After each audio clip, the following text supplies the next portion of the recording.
Good afternoon, Mr. Thulare. Good afternoon, ACJ and the commissioners. How are you this afternoon? I'm trying my best. You're trying your best. Thank you. Okay, all right. Welcome to this session of the Commission's interviews, Mr. Thulare.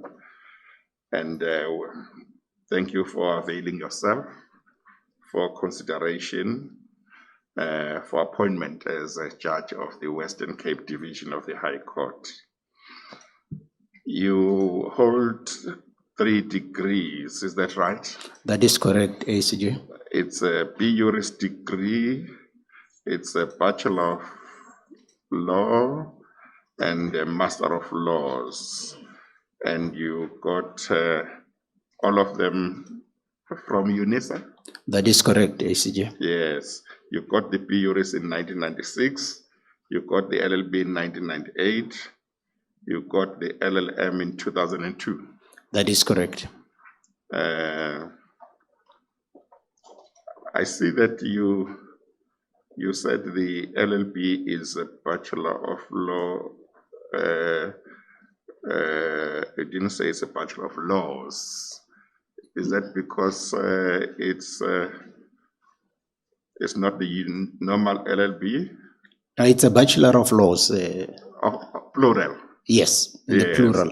Yeah, because I think a Bachelor of Law would be a B.Juris. That is correct. Yes, okay. But you got your LLB within 2 years after your B.Juris. That was pretty fast, isn't it? That is correct. Wouldn't an LLB normally take longer if you are not full-time, or were you full-time? No, I studied part-time throughout. Yes. When had you started studying for the LLB?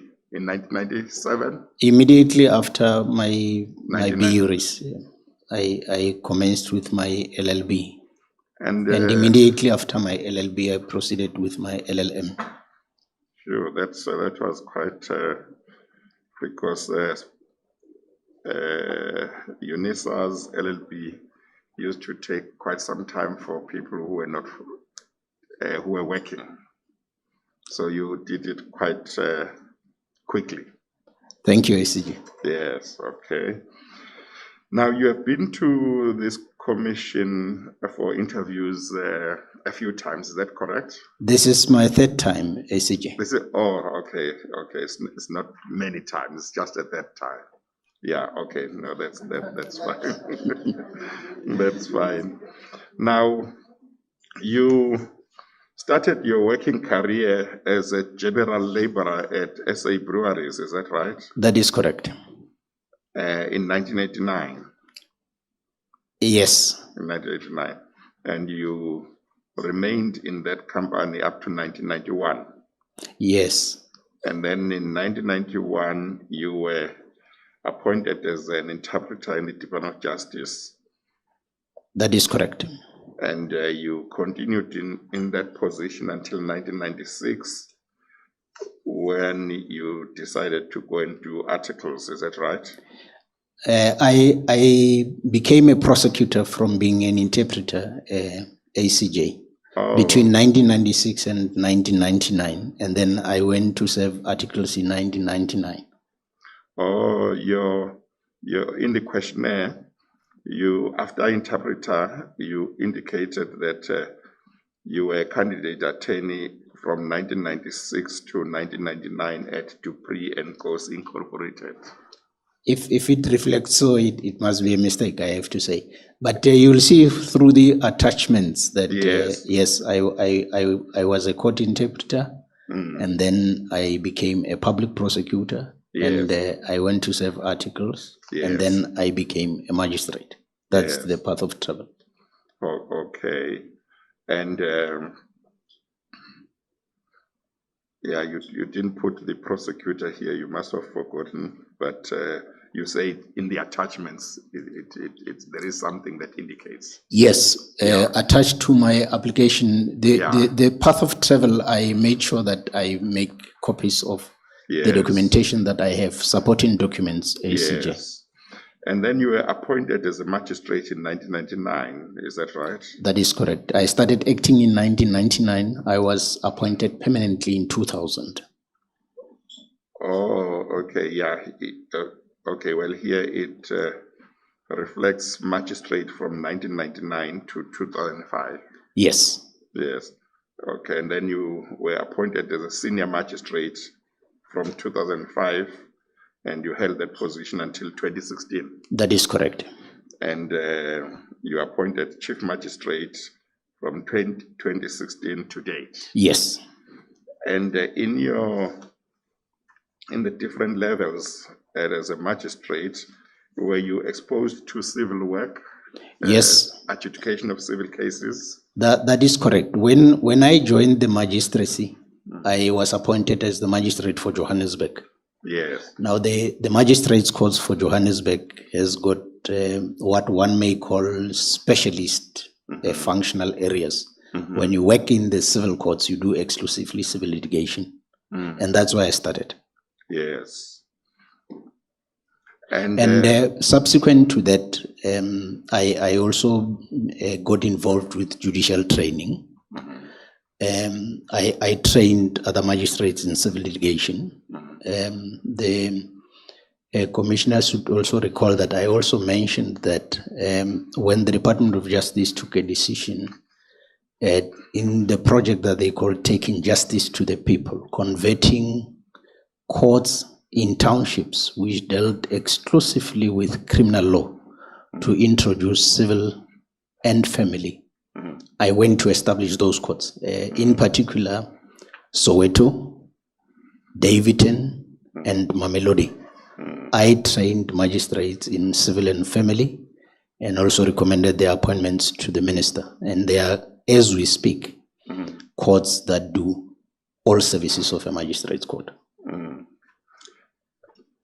Now, in terms of branches of law, the civil work that you were exposed to as a magistrate would have included what branches of law? Contract, delete, motion court, almost everything that a magistrate's court does, including disputes relating to human remains. You know, on a Thursday afternoon, when families fight over where a person should be buried, in terms of the regulations to the National Health Act, magistrates do those disputes. Yes. Okay. In paragraph 8 of the questionnaire, you were required to furnish particulars of your membership of any political organization, past and present, and you indicated ANC and that you were a member from 1990 to 2006. Is that correct? That is correct. But from 1999, you were already a magistrate. How did it happen that you continued to be a member of the ANC while you were a magistrate? We grew within a judiciary in the lower courts that came with its own baggages. And magistrates ordinarily, when at the time that I was an interpreter, I'm talking about before 1994, soon thereafter, magistrates participated in that space. And until the Magistrates Commission took some resolutions, and then we stopped.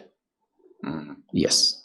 Now, when you say magistrates, I guess what you are simply saying is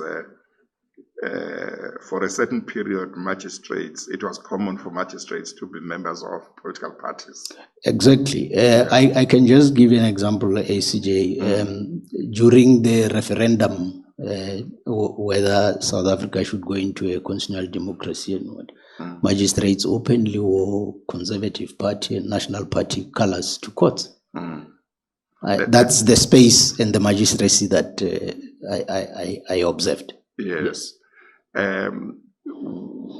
Would this phenomenon of magistrates being members of political parties have been confined to white magistrates before 1994, for example, or was the position that even black magistrates also did the same? It was across the board. That's why when we started moving to the realization that we are a part of the judiciary and we can't do that, we got rid of those practices that are antithesis to judicial office. And did you say that this stopped only when the Magistrates Commission intervened and made a ruling or something? And the debates within the organized profession of the magistracy, yes. Okay, and when was that? I have to say, some of the resolutions that I recall of the Magistrates Commission were specifically in 2005 in relation to in which areas magistrates should participate. Yes. Okay, and you have been acting in the High Court for some time, is that right? Yes.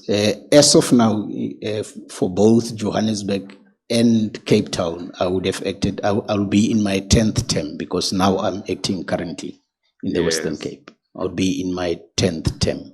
You have been acting continuously for quite some time, is that right? Except for 2019 and 2020 and this year, it wasn't continuous. The only time that I acted for a full year for all the terms was 2018. Okay. Judge President. Thank you very much, Chief Justice. Mr. Thulare, there are two problems in my view which confront judicial officers in the Western Cape. One is racism and the other one is forum shopping, whereby if a case is allocated to a black judge and we have these high-powered counsel, particularly white male advocates, they would find excuses to run away from that black judge to whom the matter has been allocated. How do you think, do you have any suggestions as to how we can minimize or eliminate or eradicate forum shopping? I think case management, it's necessary. In that my own sense is once a matter has been allocated to a judge, I would enjoin that judge presidents return that matter to that judge whenever it is placed on the roll again. That's one of the strategies, because what happens is there would be one or more reasons as to why parties would seek a postponement. Sometimes they would say we are trying to talk settlement. And then the case gets postponed because they are talking, and then they would try to re-enroll it, hopefully with the idea of getting another judge. But I think if we get a system in terms of which once you allocated a matter, you are deemed to be seized with that matter, it will mitigate. Any other views in that regard? I think there should be a way of calling out this council. I'm just not sure yet on how we should do it. But I think sometimes naming and something with its true name makes sure that things do not fall in the cracks, because people realize that you are being noticed. Yes. Thank you, Judge President. Ms. Stewart, I give you the opportunity now to put questions to the candidate if you wish to. Thank you, Acting Chief Justice. Hi, Mr. Thulare. I have two questions for you. The first is, in the comments by the General Bar Council, they mention a matter of yours that has gone on appeal, which you don't mention in your list. They cite it as S versus Cooper. It's quite oddly, it's got an odd citation and I couldn't find it. Do you know of another case of yours, S versus Cooper, that went on appeal and it seems it was successfully appealed? It was a petition, if I recall correctly. Yes, it's a matter. It was a full bench matter. I sat with. I'm trying to remember the name of the judge because I am used to referring to him as Braden, Judge Dlodlo. All right. I sat with Judge Dlodlo in that matter. He was the senior judge. We agreed on what the position was. If I recall correctly, it's a matter that dealt with the maintenance of a child. It went to the SCA, and indeed the SCA found otherwise. That is correct. I have to say that I became aware later because sometimes we do struggle, especially if it's not a full written judgment that comes back. Sometimes it becomes difficult for one to trace these judgments whenever they go for higher relief. Okay, thank you for that. And the second question I have is, in the realm of administrative law, there's a difference between an appeal under PAJA and an appeal under the principle of legality. It would be a review. Sorry, not an appeal, a review. And I'd just like your understanding of the difference between the two types of review and how that difference came about. One always visualizes a big coat covering a number of children underneath it when one speaks to PAJA, because remember, organs of state and officials, especially officials of the state, took an oath of secrecy in the old dispensation. And as a result, the general public and ordinary men and women would not have access to the information that functionaries of the state would have had and the decisions that they made. It is against that background that I think the founding fathers of the Constitution decided that we must have a different approach and philosophy in relation to how we deal with administrative acts of organs of state. And that's how I understand the review under PAJA, to say it must be a lawful a decision, it must follow a particular process, it must be reasonable and fair. That's the review under PAJA. And then you have other decisions like one state department against the other, and or decisions of the executive, for argument's sake. Those who are not organs of state, but you need to have those decisions revisited, and that's the other review. Okay, thank you, Acting Chief Justice. Thank you, Commissioners. Commissioner Nyambi. Thank you, SCJ. Evening, Mr. Thulare. Good evening, Commissioner. I have just one question.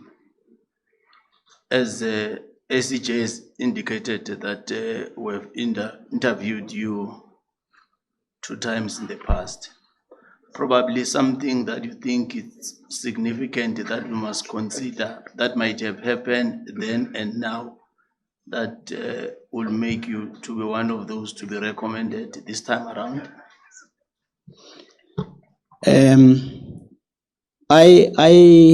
You grow as a person and you learn, all right? And you can assess from the questions that the commissioners are asking areas of concern, and you work very hard towards improving yourself on those questions.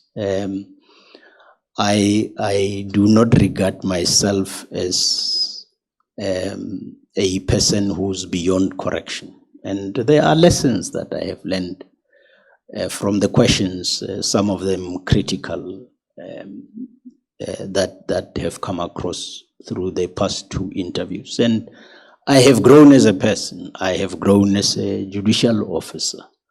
I have grown as a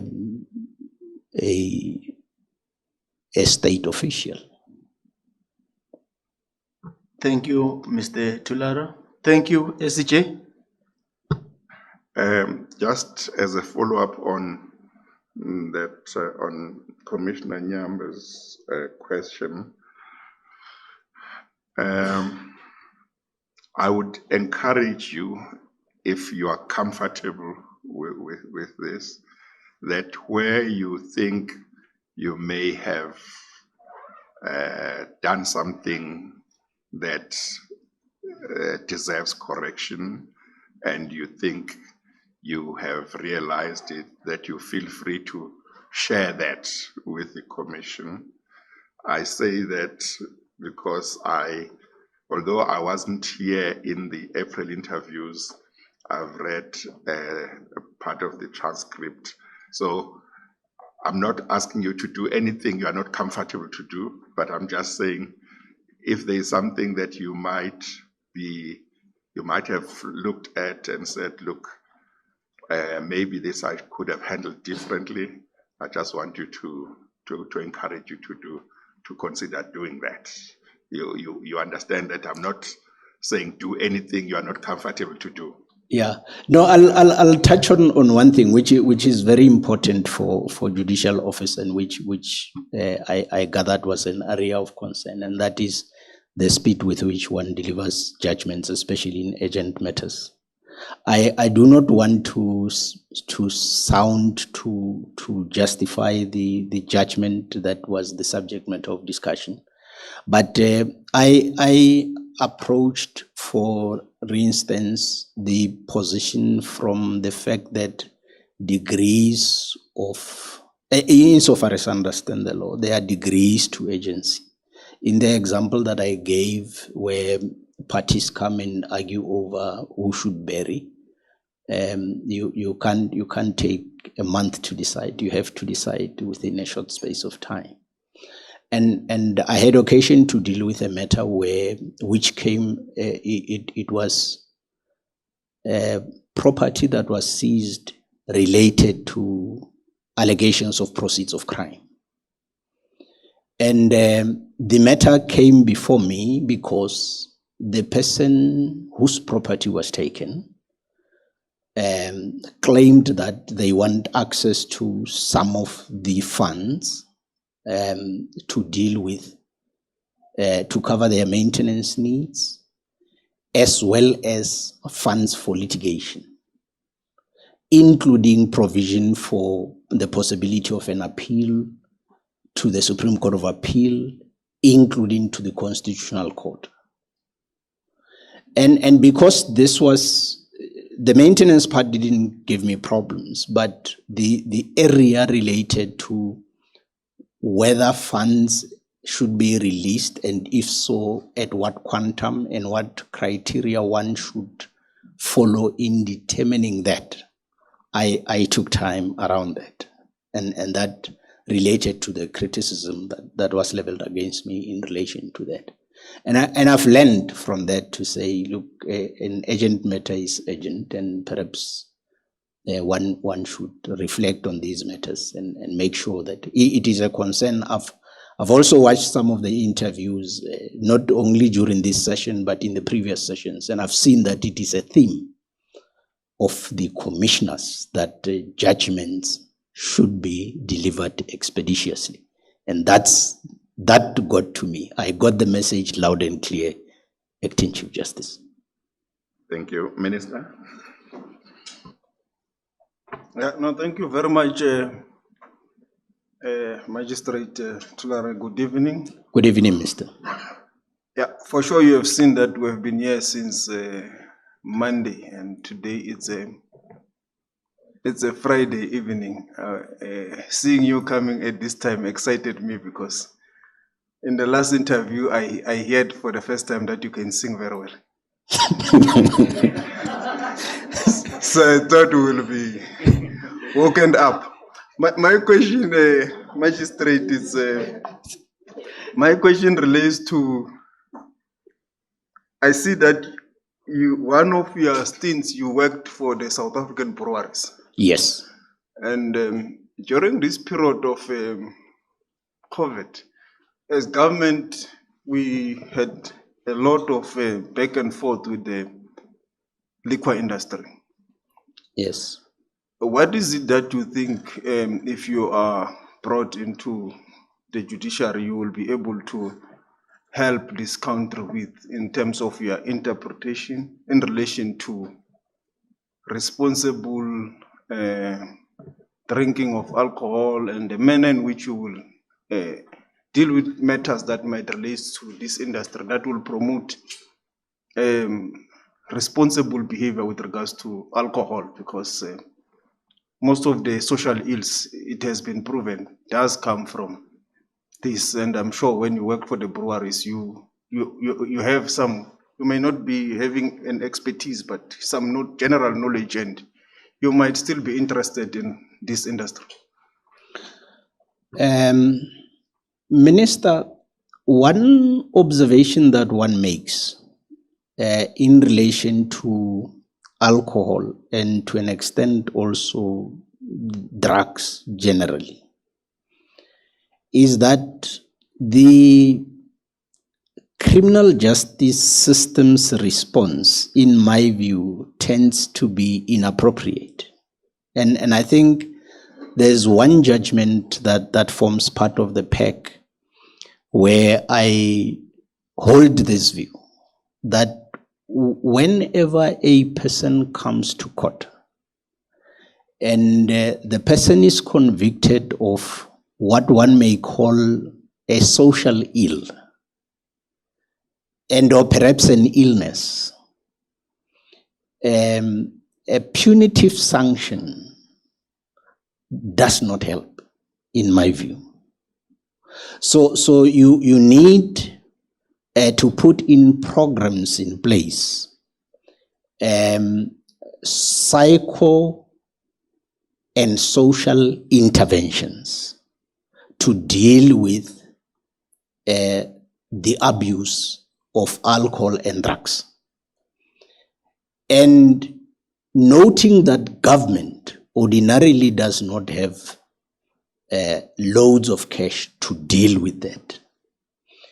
In my view, it is those who benefit financially from exercises that avail these substances that leads to problems, who must then make some form of a contribution in the programs that we put in place to assist those who are struggling. Because if I have worked in a court, the magistrates court, which deals with persons who have got problems with the drugs. What I have learned is that, and even abuse of alcohol, what I have learned is, in the main, there's always an underlying psychosocial, if not a psychiatric problem. So we are not addressing the real issue by sending the person to Portsmouth for 6 months. We are not addressing the underlying problem. And that's where we should dig. And in that digging, these institutions that then derive an income from providing these substances must be engaged to provide resources for the programs. Thank you, Acting CJ. Thank you, Minister. Commissioner Totovu. Thank you very much, ACJ. Good afternoon, Mr. Thulare. Good evening, Commissioner. I'm closely observing you, and I'm thinking of what happened during the April interview. I see much difference. I'm inspired by your articulations and even how you respond to questions. And for me, this is quite important. It shows some improvements in that respect, because personally, I didn't like that singing and all of those sorts of things. With that in mind, do you understand the principle of or the doctrine of double jeopardy? Yes, I do. Well, what does it mean in the context of this commission and what happened in April?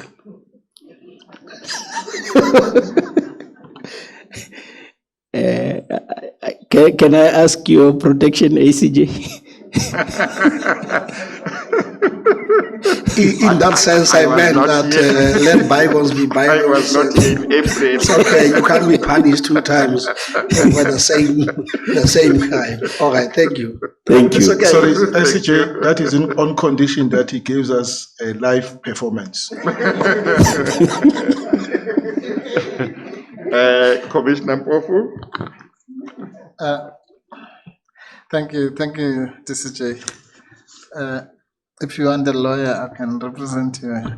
If there's any double jeopardy, you are not involved. Yeah, thank you. Mr. Thulare, I just wanted to ask you, there's one curious fact about the Western Cape bench, which is this, I don't know what you call them, 2 bench sittings in civil matters. Yes. Which we don't do here. So I want to ask you firstly about that. Well, let me ask it like this.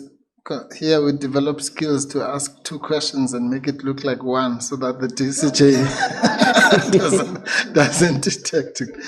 So I want to ask you that question in relation to the difference between the magistracy and the bench, because obviously as magistrates you always sit alone. Yes. So how for a person who has been in both systems, how do you deal with that difference, and what does it really signify for you, or rather what are the characteristics of this 2 bench thing, particularly in relation to the following issue?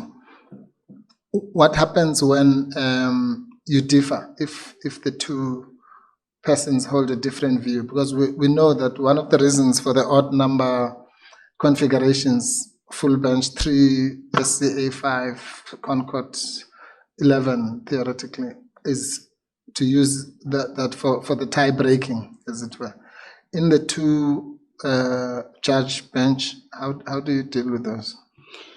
Look, let me start by saying the difference of opinion between judges should not be viewed negatively.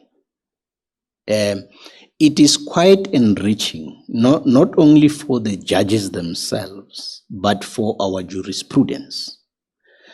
So what happens is, let's say for argument's sake, the JP allocates a matter wherein I sit with him.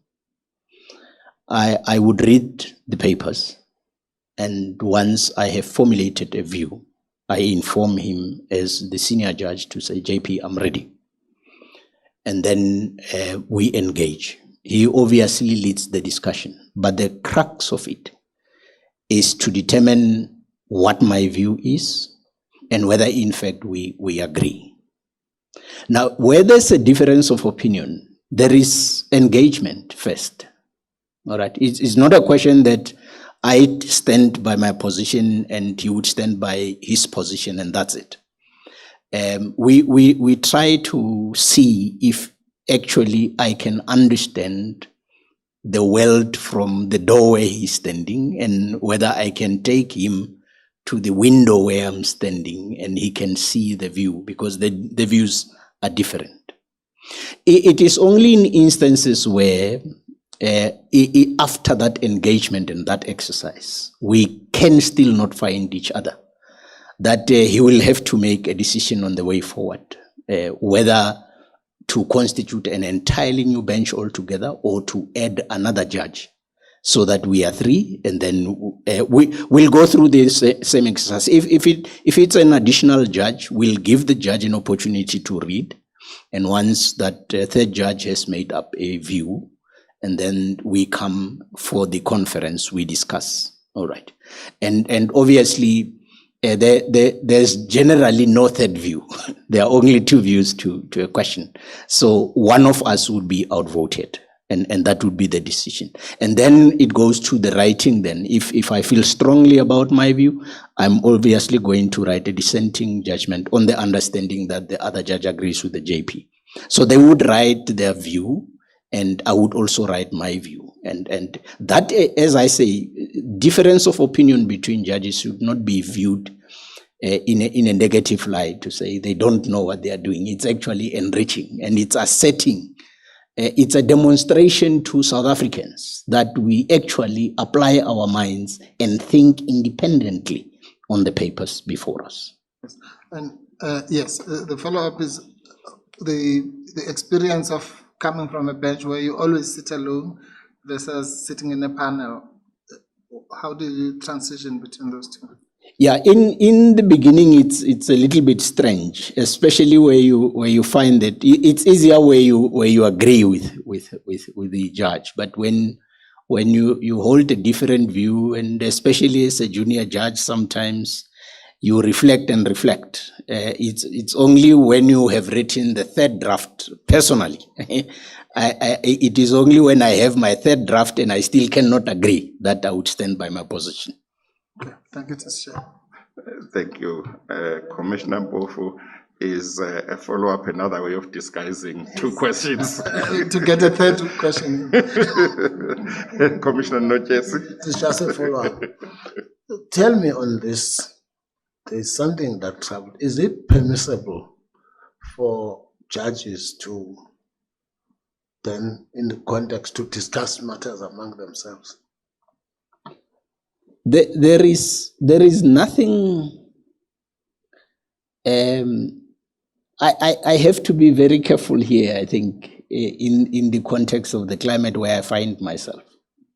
But let me say, discussions amongst judges, in my view, should be encouraged. It shouldn't be discouraged. Because, as I say, it helps a lot. Let me not speak about the judges. Let me take you to the scene of the Magistrates Court. The tea room is a learning center. The tea room of a Magistrates Court, it's basically a workshop session. All right. When I'm sitting with a matter and there's an argument by Mpofu SC on a particular point, and I've got a particular view on it, I bounce it with my colleagues in the tea room during tea break. There's nothing untoward about that. All right. Yeah, let me rather stick there at the Magistrates Court and not come to the High Court. Thank you. Thank you. Thank you. Commissioners on the... Oh, I'm sorry, and you, Mlambo JP, I didn't put you down, but you can go ahead and then, oh, I've got, yeah, Mlambo JP. Acting Chief Justice, I think Commissioner Tsepe was before me long time. So Yes. I'll ask her to speak before I speak. No, Can I continue? this side of me is confusing me. No, it's fine. Let's go to her. Commissioner Tsepe. Thank you, Acting Chief Justice. Good afternoon, Mr. Thulare. Good afternoon, Commissioner. Mr. Thulare, I'm sure you would have been provided with the comments from various law bodies, Yes, I have. including that of the General Council of Bar. That is correct. In paragraph 15 of their comments, under the heading, the candidate judicial temperament, Yes. they raised issues regarding your judicial temperament, and they referred to two incidents in that regard. Would you care to comment on those issues and discuss? Did you have an opportunity to look at that? Yes, I think I've provided a written response as well to the commissioners. But let me say, the matter was in what we call the third division in the Western Cape. That is the unopposed role. All right. Now you sit generally with around 60 or more cases during that time, 2017. All right, so it is a debt of a credit card incurred by the mother of the house. ABSA approached, issued summons against the mother. They came to court. What they claimed was foreclosure of the property owned by the mother. And the issue of the father not being there and being a joint owner arose. That was before I became engaged. I'm just setting for you the background. Then the father gets joined. Then he gets served with the process. And then there is no notice of intention to defend file. The matter comes before me on the 31st of October 2017. It is a request or a prayer that I must declare the property of the family specially executable so that they can sell their home to recover a debt of around 160,000 or just over 160,000 of monies owed. All right. Now, in ABSA's own papers, they indicate in an affidavit that 2 days prior to that, 3 days, on the 28th of October, there's an attorney who contacted ABSA's attorneys of record and indicated to the attorneys of record to say, I do not have instructions to enter an appearance to defend and join issue because the family says they do not have money for high court litigation. They are prepared with what they have to settle the debt. All right? That's an affidavit that's on the papers. I come into court, counsel rises when the matter is called, husband and wife rocks up. Now, immediately you can, with regard to a default judgment, there are those two legs, absence and a defense, right? The absence is already doubtful because husband and wife are physically inside the courtroom, but there is no notice of intention to defend filed, all right? Against this background, I engage counsel to say, but where the parties indicate that they are willing and able to settle or make a payment rearrangement, is it not proper that we give them the opportunity to engage with your attorney? All right? And it is that which led to the undertaking by counsel, amongst others, when the matter gets postponed, because I postponed that matter for that very reason, that the parties then need to talk. All right? I postponed the matter to a date. Counsel undertakes in open court that they will provide the details of the attorney to husband and wife. That's the end of the matter. They leave the court. Now, understand the setup at that time. As I say, you have around 60 matters. You first deal with removals and strikes offs, and then you start with these default judgments. So it's very early. And it's the unopposed roll. The courtroom is full. Remember, on my roll, there are divorce matters, there are Rule 43s, all these other matters that are dealt with in the division. So the courtroom is still full by that time. Counsel undertakes in a full courtroom that they will provide, and the matter is postponed. I've dealt with that matter, that's it. Soon after they've left, husband and wife comes back. And you can see that they're upset, and you can see that they need the attention of the court. All right? I give the attention to them after I dealt with the matter that I was dealing with then. And then I get advised that when they left, counsel did not want to talk to them. He simply left them and walked away. All right? And it is against that background that it is happening in open court. And remember, we are in the Western Cape. All right? The family is black. You have a black judge.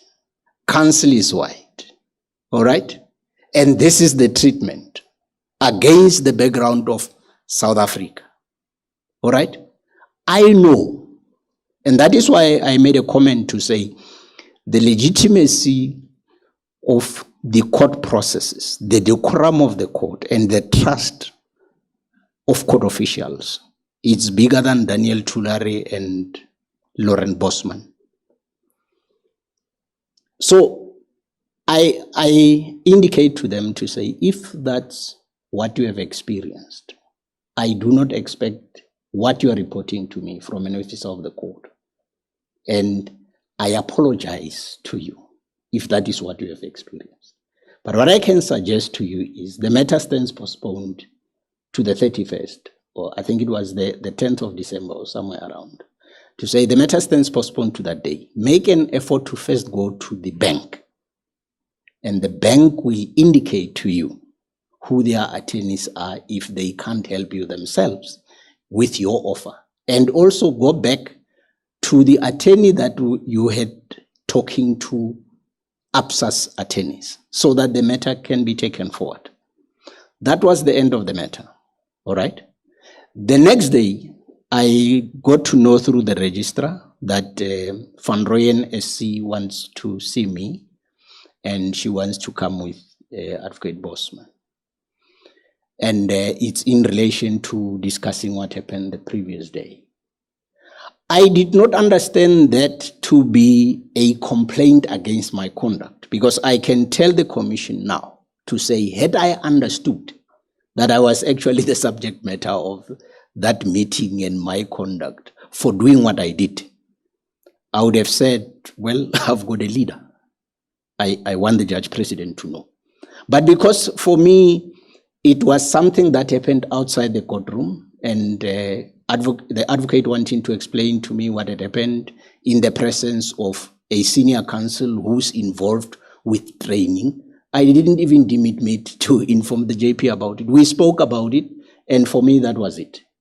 And that is why I was taken aback about what was then narrated. But that's the context of what happened. It is unfortunate that I went back to, you'll see from my response that I actually wanted the transcript of the record, because it wouldn't have been a long transcript. It was short proceedings. But unfortunately, I couldn't get that. But that's what happened. Thank you. Thank you. Commissioner Schlemmer. Thank you, Chief Justice. Good evening, sir. Good evening.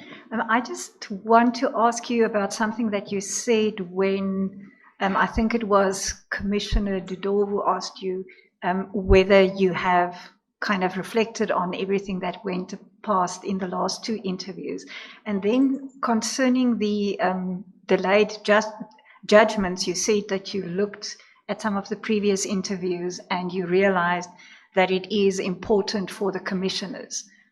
Is that the only realization that you have? I would like to know what you think about the fact that we do feel it is important that judgments should be delivered on time.